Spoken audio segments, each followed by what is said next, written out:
Hello everyone, I'm Rohini. This is a requested video. I'm going to cover up all the Vajrasana variations in this particular series, and this is a continuation of my previous video on how to make your ankles flexible. So the ankles and the feet will develop flexibility by performing these Vajrasana series as well. Now, before I begin, I would just like to make you understand that when I say heel, I'm talking about this part of your leg. This is the heel. This part is your heel. This is your inner ankle. Inner ankle is in line with your big foot. This is your outer ankle, which is in line with your pinky toe, small toe. This is your inner arch, obviously. This is your outer edge. That's the mount of your big toe. This is the mount of your big toe. You see this ball here? It's also known as the balls of the feet. So, mount of your big toe. I like to call it the mount of the big toe because sometimes the balls of the feet could also be this. You know, this is the big toe and this part could also mean the ball of the feet. It really depends. So, people can get really confused. So, I like to call this as the mount of the big toe. This is the big toe and these are your feet. Okay, so, and this part is also known as metatarsals. These bones are known as metatarsals, but I want to keep it really layman and comfortable. So let's call this feet. This is the big toe. This is the mount of the big toe, mount of the big toe. This is the center part of your feet. This is your inner arch. That's your outer edge. That's your inner ankle. That's your outer ankle towards the outside, and that's your heel. This is your heel. That's your heel. So remember these points and let's begin with the practice. First we'll start with variation. First variation of Vajrasana. So you come on your knees. Suppose you feel discomfort here. It could be that you don't have too much pressure and you're finding it difficult because of the less padding on the floor. So you can probably roll your mat like this. Or you can even put a hand towel and place your knees on top. This will really help. But I don't need it, so I'm just going to roll it out. So first, keep your inner ankles together. Inner ankles touching each other, big toes touching each other, knees into each other, thighs into each other. Inhale, exhale and bring the hips down so you sit straight on your heels. I'm going to show you again from the back side. Heels touching each other, big toes touching each other, inner arches into each other, knees into each other, thighs into each other, and I sit straight on top of my heel. That's one variation of Vajrasana. You know that if you can't sit in this position, you're going to inhale out and you're going to exhale down. You're going to inhale out, you're going to exhale as much as you can. You can use your hands, you know, you can do this. Inhale, forward, exhale, down. Inhale, forward, exhale, down.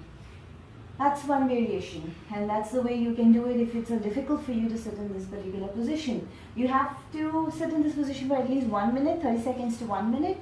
If not, if 5 seconds is your maximum time, then go ahead and do it for 5 seconds and then gradually increase the number of seconds. Then the second variation will be, you're going to bring the big toe touching each other and you're going to sit on the on the insteps of your legs. So you're going to roll this calf out and sit on the insteps of your legs. So in this one, the first variation, the pressure will be felt on the heel of the leg. Barely you will feel any pressure on the feet. That's because you're sitting right on top of your heels. So you will feel the pressure on the heel of the leg, this part.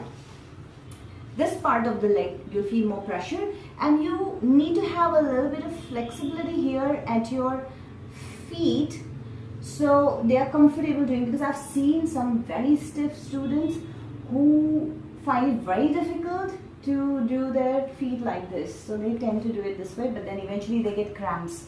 So Again, you have to keep practicing. That's the only way out. So you're going to be you're touching the big toe and you're going to be sitting on the instep. Here you will feel the pressure, not much on the heel, definitely nothing on the feet, but slightly on the inner arches, towards the inner arches, which is this section, because this is the section where you are sitting. So once again, that's the second variation. And it's really good because you are making your ankles rotate in full range of motion. You're doing this way, you're rotating it in this way, you're making it rotate in this way. So this way you're making sure that it's mobile in all directions. This will improvise the flexibility of your ankles in future. So that's one, that's the second variation. The third variation, okay, let me show you from the back, second variation. Yeah, once again, so from the first variation you come to second variation, just open out your heels outward and then sit on the inner arches of your legs. Then the third variation would be, you bring the right, this is my right leg, this is my right leg, so I bring the right toe on top of my left.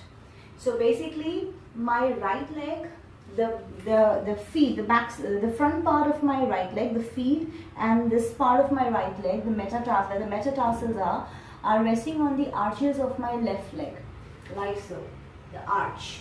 So once again, from the back, it is resting on the arch, like this, and you sit like this.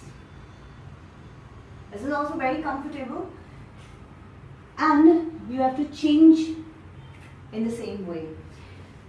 In yoga, we strongly believe in counter poses. We strongly believe in practicing on all the sides, both the sides, all the sides. Which means, say for example, Trikonasana, the triangle pose. When you do it on the right side, you have to do it on the left side.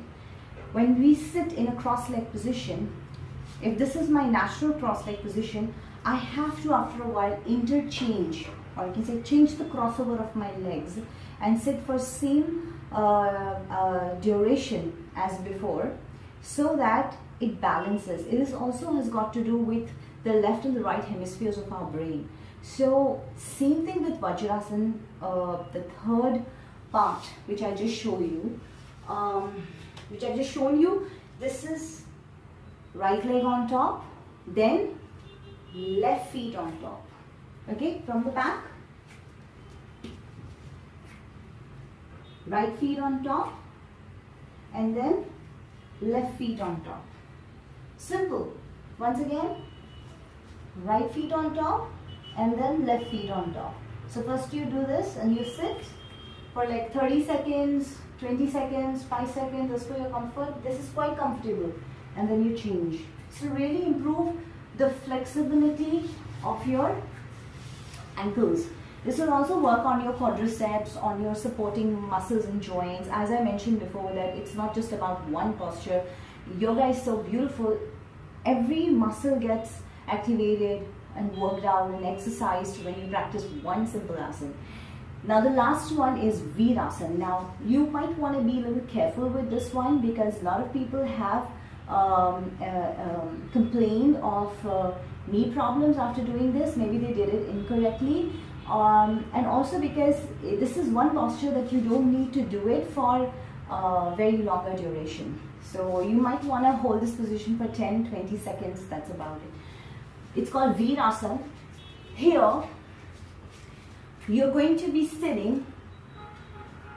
So you're going to bring the knees together, thighs together, hands on the floor, open out your legs, and your hips will just rest on the floor. So here the hips are not resting on the heel, not resting on the arches of the legs, not resting on the legs at all. It is resting on the floor, flat. So the hips are resting on the floor. And don't really do this. Don't turn your feet outward. Keep your feet inward. This is going to be a little difficult. This is going to be easier, but try out this one. And if this is impossible genuinely, and this is somehow you're barely managing, but you're feeling the stretch here, then consider it. But know it in your heart that sooner or later you want to keep keep pointing the toes backward and backward and backward, and until you get the leg in this manner with the heel facing the north. So remember this point. If this is really difficult, you can use blocks. You know I love blocks. You take a block and you sit on the block. Now this is going to be very easy and comfortable. But if you're really stiff and tight here, this will make it possible for you and accessible for you to do this pose. But please note that eventually we want to remove the blocks and you want to be able to do it without any blocks like this.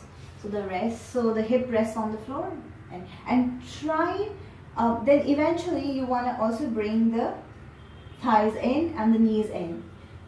Now try to do this pose for not more than 20 seconds because of this extreme internal rotation of the knees and internal rotation of the hip joint. To some people it might not be comfortable. After you release this pose, you need to do a counter pose, which is this. Just do Sukhasana. Just do Sukhasana and then do this for like 10-20 seconds. And then you can do downward facing dog for a while.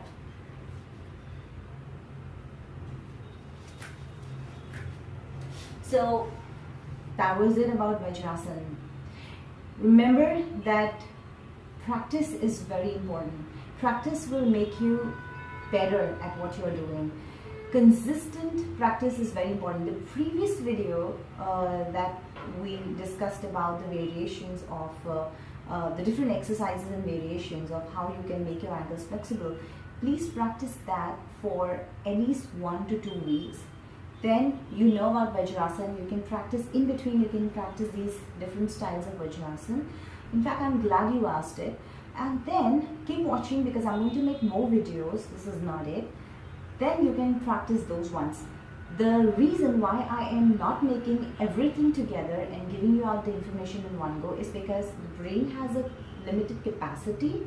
It cannot assimilate all the information in one go and it gets confusing, and then most of the information is lost in between. People get bored, people get confused, they pick 1 or 2 here and there and they practice and then they don't really see any difference. So let's take baby steps. Stepwise, let's go. I'm sure that if you practice the first series for 1 week, you will never forget it. It will be ingrained in your memory.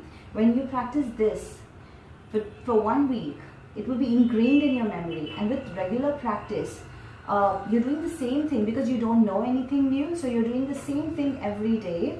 That will really help you in improving your condition, in removing the stiffness, releasing the stiffness from your joints. So you will see a difference, and that's exactly how we all practiced. All the top class yoga teachers and practitioners have practiced. So please be consistent with your practices. Please keep watching. If you haven't subscribed, please subscribe. Please share with your loved ones. And I hope to see you soon. So thank you so much for watching. Goodbye, guys. Thank you.